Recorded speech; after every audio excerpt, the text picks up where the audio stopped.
आरंभ करते हैं। BA तृतीय वर्ष, षष्ठ सत्र, हिंदी ऐच्छिक, प्रश्न पत्र क्रमांक 14 में आपका फिर से स्वागत है। गत कुछ दिनों से हमने छायावाद इस कालखंड को लेकर के चर्चा करना आरंभ किया था। आज सुबह हमने सूर्यकांत त्रिपाठी निराला और सुमित्रानंदन पंत इन दो कवियों पर चर्चा की और इस काल की एक महत्वपूर्ण कवयित्री महादेवी वर्मा जी पर आज हम अभी चर्चा करने वाले हैं। महादेवी वर्मा जी का जन्म 26 मार्च 1907 को फर्रुखाबाद उत्तर प्रदेश में हुआ था और इनकी मृत्यु 11 सितंबर 1987 में प्रयागराज में ही हुई। एक महत्वपूर्ण बात और कि छायावादी कवियों में से दो जनों को, सुमित्रानंदन पंत जी को और महादेवी वर्मा जी को ज्ञानपीठ पुरस्कार मिला हुआ है। प्रसाद जी को मंगला प्रसाद पुरस्कार मिला था, निराला जी को भी एक दो पुरस्कार मिले थे, लेकिन ज्ञानपीठ पुरस्कार जिसको हम कहते हैं वे हिंदी का पहला ज्ञानपीठ सुमित्रानंदन पंत जी को मिला और उसके उपरांत चौथा पुरस्कार महादेवी वर्मा जी को मिला था।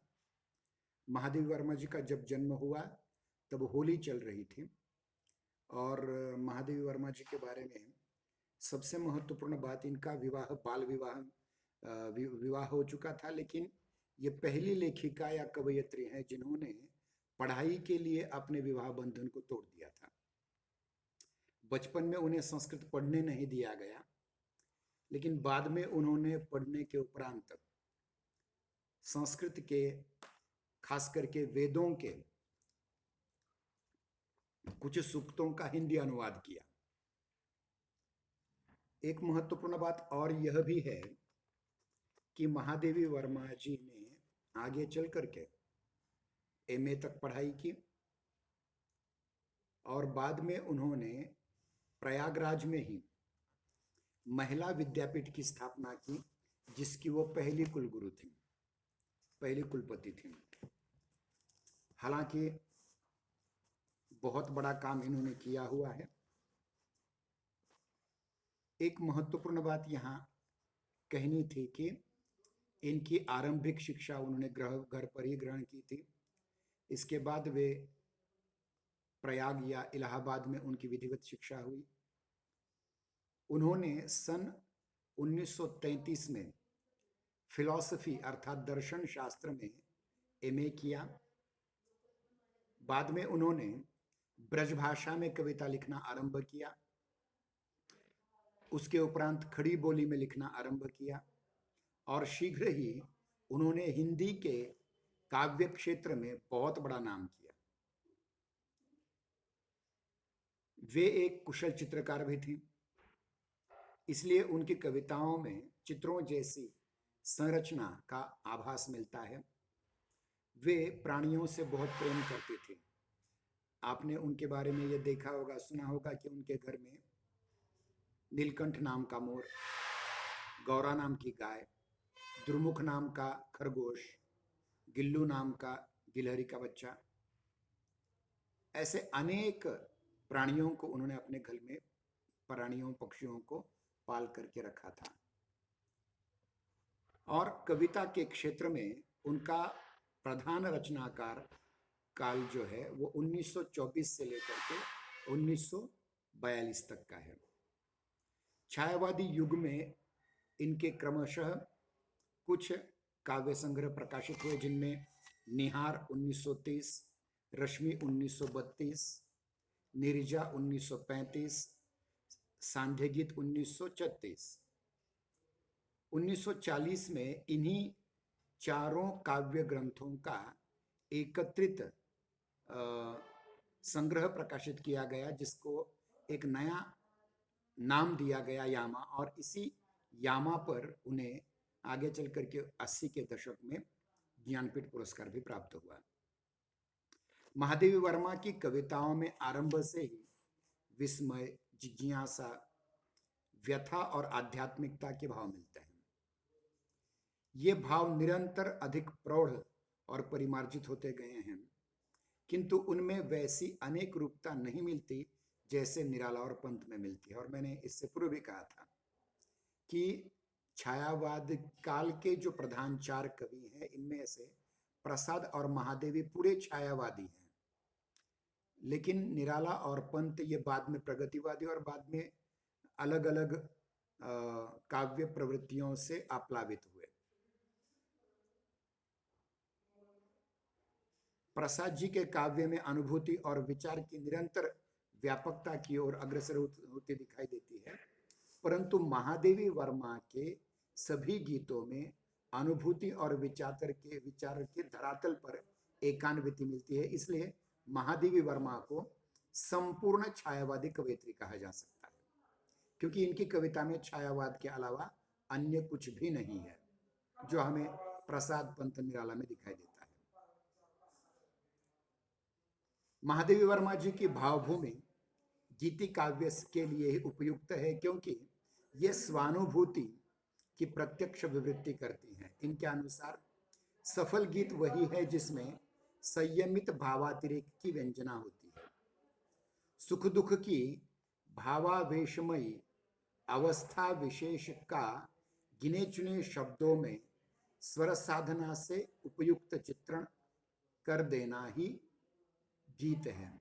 वास्तव में गीत के कवि को आर्द्र क्रंदन के पीछे छिपे हुए भावातिरेक के दीर्घ निश्वास में छिपे हुए संयम से बांधना होगा, तभी उसका गीत दूसरे के हृदय में उसी भाव का उद्रेक करने में सफल होगा। अब ध्यान रखिए, ये जो व्याख्या गीत की है महादेवी वर्मा जी ने, ये लगभग विलियम वर्ड्सवर्थ की उस व्याख्या की तरह है कविता की, जिसमें वे कहते हैं poetry is nothing but spontaneous overflow of powerful feelings recollected in tranquillity. लगभग इसी प्रकार है। इसमें संदेह नहीं कि महादेवी के कविता गीत या गीत भाव प्रधान है। उनके विविध गीतों में व्यथा, पीड़ा, आशा, अज्ञात प्रिय के प्रति एक प्रकार का रहस्यमय प्रणय निवेदन और साधना की विविध अनुभूतियों के स्वर मुखरित हुए हैं। उन्होंने अनुभूति को विचार से समन्वित करने का प्रयास किया है। अन्य छायावादी कवियों के समान वे हृदय और बुद्धि के विरोध का निराकरण करके काव्य में दोनों की अखंड स्थिति का समर्थन करती हैं। जो प्रसाद जी में दिखाई देता है ना, हृदय और बुद्धि का अर्थात ईड़ा और श्रद्धा का द्वंद्व, इस कवयित्री में वो बिल्कुल नहीं है। महादेवी वर्मा ने अज्ञात प्रियतम के प्रति प्रणय निवेदन किया है, किंतु उनका यह प्रणय दुख प्रधान है, वेदना प्रधान है, वियोग प्रधान है। वे प्रिय से मिलन की कामना नहीं करती, क्योंकि मिलन में तो व्यक्तित्व का ही नाश हो जाता है। इसलिए ध्यान रखिए, श्रृंगार रस की सर्वोच्च परिणति विप्रलंब श्रृंगार में है, वियोग श्रृंगार में है, संयोग में नहीं। महादेवी का वे कहती हैं, देखिए, मिलन का नाम मत लो, मैं विरह में चिरहूं। महादेवी का यह दुखवाद निराशा या अकर्मण्यता का व्यंजक नहीं है, अपितु महादेवी ने दुख को केवल व्यक्तिगत जीवन के संदर्भ में स्वीकार किया है, जैसे कि वेदना, उनकी वेदना की तुलना प्रसाद जी के आंसू काव्य से करने पर यह दिखाई देता है कि उनकी करुणा की अनुभूति की जा सकती है। सामाजिक जीवन के प्रसंग में वे अथक और अमर साधना में विश्वास करती हैं।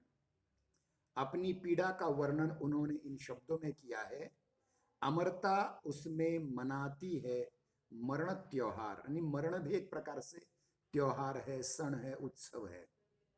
उनका दुखवाद किसी सीमा तक समाज कल्याण की भावना से संपृक्त है। वे जब अपने जीवन की तुलना में नीर भरी दुख की बदली के रूप में करती हैं या दीपशिखा से करती हैं, तो वहां आध्यात्मिक साधना के साथ साथ लोक कल्याण की भावना भी विद्यमान रहती है। जिस प्रकार घटा स्वयं को गला करके सृष्टि को सुख और शीतलता प्रदान करती है, या दीपक स्वयं जल करके भी राख हो जाता है परंतु सृष्टि को प्रकाश प्रदान करता है, आलोकित करता है, उसी प्रकार महादेवी वर्मा स्वयं साधना की आग में जल करके सामाजिक जीवन को और अधिक सुखद और मंगलमय बनाना चाहती है। दुख प्रति निर्माण उन्मद ये अमरता नापते पद, बांध देंगे अंक विस संस्कृति से तिमिर में स्वर्ण बेला। इस प्रकार से वे कहती हैं। और ध्यान रखें, महादेवी वर्मा पर सर्वाधिक प्रभाव गौतम बुद्ध जी का है। आप जानते हैं महात्मा गौतम बुद्ध जी को महापरम कारुणिक कहा जाता है। उनके जीवन का सबसे बड़ा तत्व है अहिंसा और करुणा, और करुणा के कारण ही उन्हें महाकारुणिक कहा जाता है। महादेवी वर्मा पर बौद्ध दर्शन का प्रभाव केवल उसकी लोक मंगल विधायनी पीड़ा की स्वीकृति तक ही सीमित है, अन्यथा जहां तक सत्य के परमार्थिक स्वरूप का संबंध है वे वैदिक उपनिषदों की परंपरा को स्वीकार करते हैं। उन्होंने सर्ववादी दर्शन को अपनाया है। फलस्वरूप उनकी आध्यात्मिक साधना और लोक साधना में विशेष विरोध बिल्कुल नहीं है। उनके अनुसार सृष्टि एक असीम सत्य की ही सौंदर्यमयी अभिव्यक्ति है, इसलिए सृष्टि के प्रति प्रेम और उस मूल सत्य जिसको हम परमात्मा कहते हैं उसके प्रति प्रेम में समानता है। वे लिखती हैं, मैं कण कण में ढाल रही आली आंसू के मिस प्यार किसी का। दीपशिखा उनकी प्रिय बिंब है। उनके विश्लेषण में भी यही सत्य अभिव्यक्त होता है, व्यंजित होता है। यद्यपि दीपक की एक आध्यात्मिक उपयोगिता भी है, वह आराधना का अनिवार्य उपकरण है। किसी भी मंदिर में जाइए वहां मोमबत्ती या दीपक अवश्य होगा, किंतु वही दीपक संसार के लिए भी प्रकाश फैलाता है जिसमें पथिक अपना मार्ग खोज सकता है, इसलिए दीपक की महत्ता ज्यादा है। महादेवी ने निर्गुण परमात्मा के प्रति जिस प्रणय भाव की अभिव्यक्ति की है उसकी वास्तविकता को लेकर के प्रायः बहुत सारे मतभेद होते हैं, दिखाई देते हैं, परंतु आचार्य रामचंद्र शुक्ल जी ने कहा है कहां तक वे वास्तविक अनुभूतियां हैं और कहां तक अनुभूति के रमणीय कल्पना है ये कहा नहीं जा सकता। अनुभूति की वास्तविकता का प्रश्न बहुत टेढ़ा प्रश्न होता है।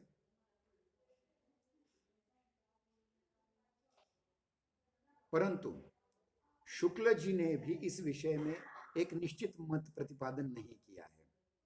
यदि रचनाकार को ही अनुभूति की वास्तविकता का प्रमाण मान लिया जाए तो महादेवी की रहस्यानुभूति की वास्तविकता के बारे में कोई संदेह नहीं रह जाता। और यदि पाठक यानी पढ़ने वाला व्यक्ति, उनकी कविताएं पाठक की प्रतिक्रिया को या अनुभूति की संप्रेषणता को प्रामाणिकता का आधार बनाया जाए तो महादेवी वर्मा के प्रसंग में यह स्वीकार करना ही होगा कि किसी भी लोकोत्तर सत्ता के प्रति, और खास करके जब वह लोकोत्तर सत्ता निर्गुण हो, मतलब रामकृष्ण इत्यादि अवतारी पुरुष न हो, निर्गुण हो, ऐसे में व्यक्त अनुभूति की प्रामाणिकता के लिए उनकी संप्रेषणीयता को आधार बनाते समय भी समस्या का सर्वमान्य समाधान नहीं हो सकता।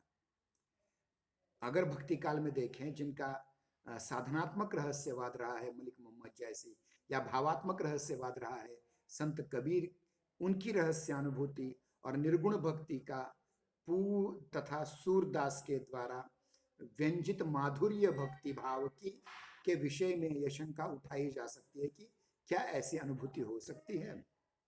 जैसा कि पहले भी हमने ये कहा है कि महादेवी की अनुभूति केवल व्यक्तिपरक आध्यात्मिकता की अनुभूति नहीं है, उसमें लोक कल्याण की मंगल भावना भी सन्निहित है।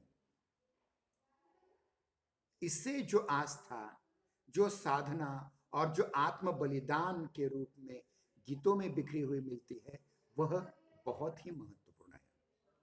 इस प्रकार महादेवी वर्मा ने मध्यकालीन रहस्य साधना की परंपरा को स्वीकार करते हुए भी लोक कल्याण के साथ उसे संयुक्त कर दिया है और अपने युग बोध के अनुरूप भी ढाला है उस भक्ति को।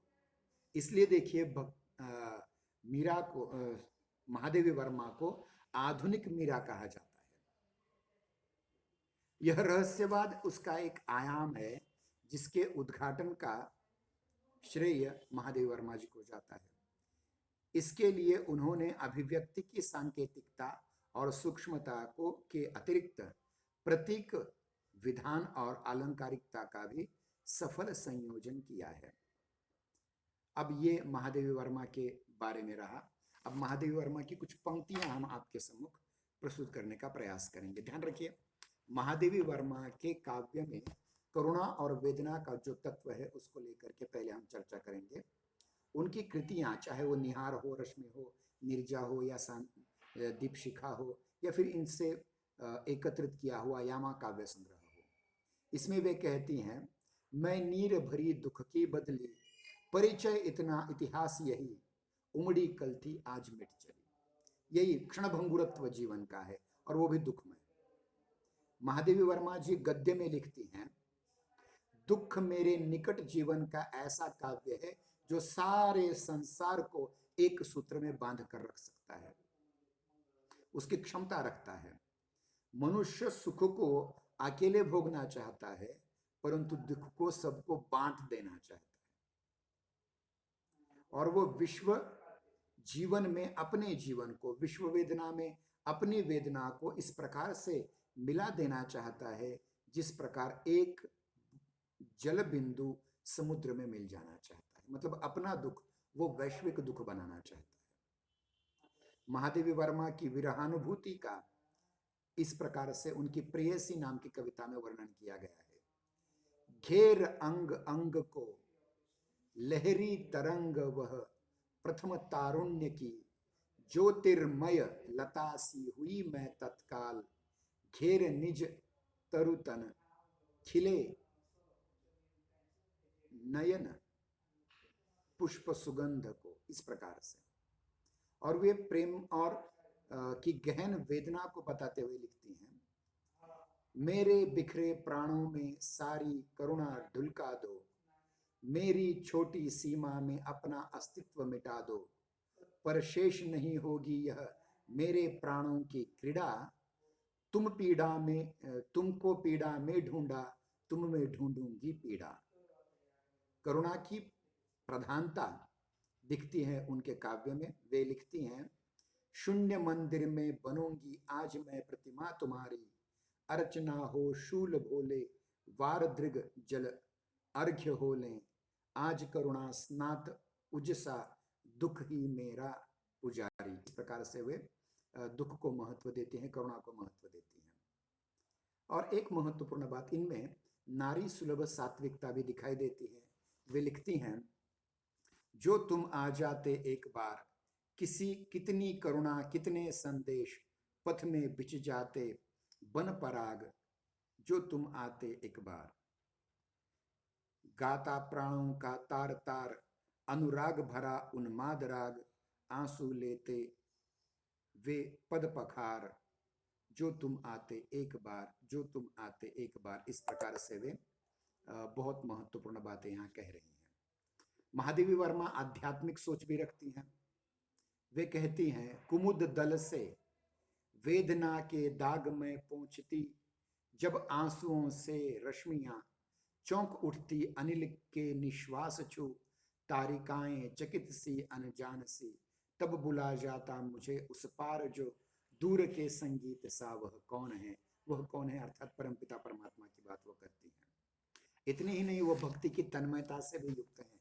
जिस प्रकार मध्य युग में भक्ति की तन्मयता में पैरों में घुंघरू बांध करके मीरा नाचा करती थी, लगभग वही बात है। लेकिन वो कहती है कि मुझे पता नहीं ये क्या है। वे कहती है, क्या पूजन के अर्चन रे, क्या पूजन क्या अर्चन रे, उस असीम का सुंदर मंदिर मेरा लघुतम जीवन रे, मेरी श्वासें करती रहती नित प्रिय का अभिनंदन रे। विरह वेदना की निस्सा निरंतरता भी वो प्रकट करती है। मधुर मधुर मेरे दीपक जल, युग युग प्रतिदिन प्रतिक्षण प्रतिपल प्रियतम का पथ आलोकित कर। इस प्रकार से वे कहती हैं। इतना ही नहीं, वे आगे कहते हैं, देखिए, कि प्राणों का संगी उसका केवल अंधेरा है। शून्य मेरे जन्म था, मेरा जन्म था, अवसान है मुझको सवेरा, प्राण आकुल के लिए संगी मिला केवल अंधेरा, मिलन का मत नाम ले मैं विरह में ही चिर हूं। इस प्रकार से आगे वो रहस्य भावना में कहते हैं कि बिन भी मैं हूं तुम्हारी, रागिनी भी मैं हूं, दूर हूं तुमसे अखंड सुहागिनी भी हूं, विश्व का क्रंदन भुला देगी मधुप की मधुर गुणगुण, क्या डुबा देंगे मुझे यह फूल के दल ओस नीले, तू न अपना अपनी छाह को अपने लिए कारा बनाना, जाग तुझको दूर जाना, जाग तुझको दूर जाना। ये बहुत ही महत्वपूर्ण कविता है। आगे वे अज्ञात प्रियतम से मिलने के लिए व्याकुल हैं और वे कहती हैं, स्पंदन में चिर निस्पंद बसा, क्रंदन में आहत विश्व हंसा, नयनों में दीपक से जलते पलकों में निर्झरणी मछली। इस प्रकार से वे अपने विरह को रहस्य भावना से जोड़ देती हैं। आगे चलकर अगर कहें, वे कहती हैं, देखिए, पंथ होने दो अपरिचित, प्राण रहने दो अकेला, और होंगे नयन सूखे तिल बुझे और पलक रूखे, आई चितवन में यहाँ शत विद्युतों में दीप खेला। इस प्रकार से वे कहती हैं और उनकी प्रतीक योजना, उनके प्रगति तत्व भी अत्यंत महत्वपूर्ण बातें यहाँ हैं। केवल एक काव्य पंक्ति को लेकर के आज हम यहाँ रुक जाते हैं। देखिए, वे कहती हैं, प्रिय सांध्य गगन मेरा जीवन, यह क्षितिज बना धुंधला विराग, नव अरुण अरुण मेरा सुहाग, छाया सी काया वीतराग, सुधी भिने स्वप्न रंगीले घन। इस प्रकार से वे अपने प्रियतम के पथ को आलोकित करते हुए ये सारी चीजें कह रही हैं। ध्यान रहे, उनका प्रियतम श्री कृष्ण नहीं है मीरा की तरह, अपितु निर्गुण निराकार परमपिता परमात्मा है। इतना कह करके आज हम यहाँ रुक जाते हैं। वैसे महादेवी वर्मा जी के गद्य का भी बहुत ज़्यादा महत्व है, लेकिन वह हमारे पाठ्यक्रम में नहीं है। उनकी कविताओं को ही लेकर के आपको प्रश्न पूछे जा सकते हैं। तो आज हम यहाँ रुक जाते हैं। कल की तासिका में हम प्रगतिवाद प्रयोगवाद के प्रमुख कवियों पर चर्चा करेंगे, जो छायावाद के बाद अगली कड़ी है, जो राजनीतिक दृष्टि से मार्क्सवाद और मानसिक दृष्टि से जिसे हम कहते हैं मनोविश्लेषणवाद से प्रभावित होती हैं। उनको लेकर के हम बाद में कल सुबह और कल दोपहर इसी प्रकार से चर्चा करेंगे। ठीक है, धन्यवाद। जय हिंद, जय भारत। जो सूचनाएं दी गई हैं उनका पालन कीजिए।